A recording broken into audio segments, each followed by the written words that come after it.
Hello guys, दर्शक नमस्ते। जति पनि पोल्यान्डमा छरिएर बस्नु भएको छ, नयाँ न्यू अपडेट आएको छ है त। यो एकदम जरुरी छ, तपाईहरुले सुन्नै पर्छ, बुझ्नै पर्छ है त। तपाई म सबै जति पनि ग्राफीहरु हुनुहुन्छ या त अब टिकटक बनाउनुहुन्छ, फोटोहरु खिच्नुहुन्छ हैन, एकदम केयरफुल भएर चाहिँ अब चाहिँ पोल्यान्डमा चाहिँ भिडियो फोटो खिच्नु बनाउनु होला है त।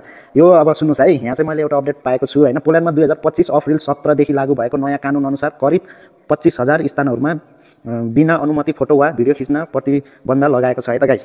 प्रतिबन्ध स्थानहरु फोटो खिच्न निषेध गरिएको छ। तिनीहरु फोटोग्राफी निषेध भन्ने चिन्हहरु राखेका छन् है। तपाईहरुले त्यहाँ यदि फोटोहरु खिच्नुहुन्छ भने चाहिँ त्यहाँको चिन्ह हेरेर मात्र तपाईहरुले खिच्नु होला है। अब पहिला जस्तो छैन। अब तपाईको दण्ड पनि सुन्नुस् है।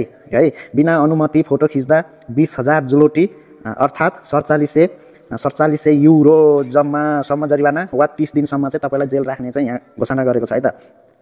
है गाइज सुनमा है, अब यो तपाईको यदि तपाईहरुले चाहिँ फोटो खिच्नु भयो भने अब चाहिँ राम्रोसँग हेर्नु होला। अब कहाँ पाइदैन है त्यो पनि भन्छु है तपाईहरुलाई।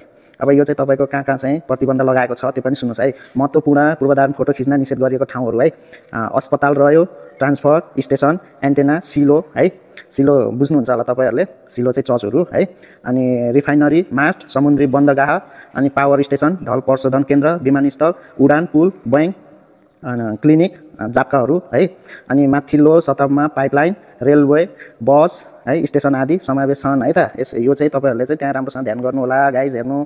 अनि पोल्यान्डको सरकारले चाहिँ अहिले चाहिँ धेरै कडा लागू गरेको छ है त। यो खास कारण किन हो भन्दा यहाँ पोल्यान्डको आफ्नो ऊर्जा पूर्वधारण र सुरक्षा दिन नयाँ कानुनहरु लागू गरेको छ, जसले पूर्ववृत्तीय तोडफोड जोगाउन उद्देश्य राख्दछ। यो कदम युक्रेनमा भइरहेको युद्धले रे है गाइज। अब यो अपडेट तपाईहरुलाई मैले शेयर गरिदिएको छु। जहाँ रहनुहुन्छ आफ्नो केयर गर्नु होला है त गाइज। नियमहरु कडा हुँदैछ, पहिला जस्तो छैन अहिले चाहिँ। र फेरि केही नयाँ अपडेट दिँदै जान्छु। मलाई फलो गर्दै जानु होला। हस्त, धन्यवाद। फेरि भेटौँला। दोबिजनिया।